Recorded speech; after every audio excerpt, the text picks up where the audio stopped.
നദീസംരക്ഷണ പ്രവർത്തനങ്ങൾ നടത്തുന്ന ഗവേഷണ കേന്ദ്രമായ centre for Periyar river basin management and സ്റ്റഡീസിന്റെ ആഭിമുഖ്യത്തിൽ യോഗാദിന പരിപാടികൾ സംഘടിപ്പിച്ചു. കോതമംഗലം MA കോളേജിലായിരുന്നു പരിപാടി. യോഗ പ്രദർശനം, പൊതുയോഗം, ബോധവൽക്കരണ ക്ലാസ് എന്നിവ പരിപാടിയുടെ ഭാഗമായി നടന്നു. River basin conservation awareness campaign ആഭിമുഖ്യത്തിൽ കോതമംഗലത്ത് യോഗാദിന പരിപാടികൾ സംഘടിപ്പിച്ചു. കോതമംഗലം MA കോളേജ് ഇൻഡോർ സ്റ്റേഡിയത്തിൽ യോഗ പ്രദർശനത്തോടെയാണ് പരിപാടികൾക്ക് തുടക്കമായത്. കോഴിക്കോട് NITയിലെ ഡോക്ടർ സന്തോഷ് ജി തമ്പി ചടങ്ങിൽ സ്വാഗതം ആശംസിച്ചു. കോതമംഗലം മുനിസിപ്പൽ ചെയർപേഴ്സൺ ഭാനുമതി രാജു പരിപാടി ഉദ്ഘാടനം ചെയ്തു.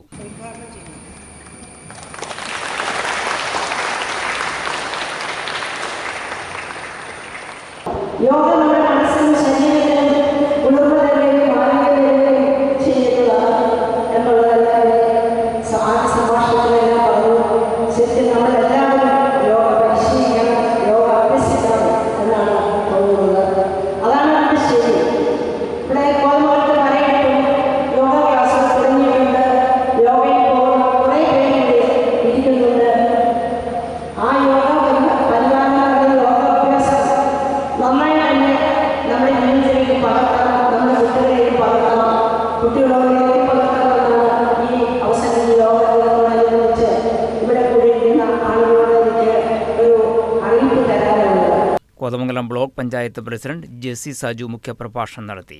Doctor Joseph P. മോസസ് വിഷയാവതരണം നടത്തി. കവളങ്ങാട് ഗ്രാമപഞ്ചായത്ത് പ്രസിഡന്റ് ബിന്ദു ജോർജ്, കോതമംഗലം നഗരസഭ ആരോഗ്യകാര്യ standing committee chairperson Sindhu Jiju, block panchayat ആരോഗ്യകാര്യ standing committee chairperson Binsy Mohan, municipal ward councillor Geetha Jayakumar, Kothamangalam MA college of arts and science principal doctor Manju Kurian, Kothamangalam MA college of engineering principal doctor boss Mathew Jose, Ernakulam തദ്ദേശ സ്വയംഭരണ വിഭാഗം executive engineers Sara സൂര്യ George എന്നിവർ ആശംസകൾ അർപ്പിച്ച് സംസാരിച്ചു. NHM medical officer doctor Dhanya Velayudhan class നയിച്ചു.